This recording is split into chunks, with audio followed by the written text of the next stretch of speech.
battery niyan. Ganto, i-cool down mo muna ng 30 minutes bago mo siya i-charge. Syempre, ganun din bago mo siya gamitin. Papahinga mo din siya.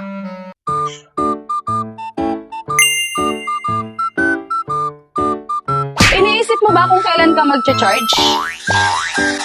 Huwag mo nang antayin na madrain ang battery mo. Kung ang battery mo ay 60 volts at lead acid, pwede ka nang mag-charge pag lumalabas na ang 59 to 60. Dahil ang full charge niya ay 66 to 68 volts. At itong charger natin, dito natin malalaman kung full charge na siya or hindi. Kasi nagre-red siya pagka charging pa lang. At green naman siya kung full charge na siya. And maximum charging time is 8 hours. After 8 hours na makita natin na hindi pa full charge ang battery, pahinga muna natin siya ng 1 oras. After 1 hour, continuous charging hanggang sa mag-full charge na siya. Gantayin na mag-charge ng 9 hours to 10 hours.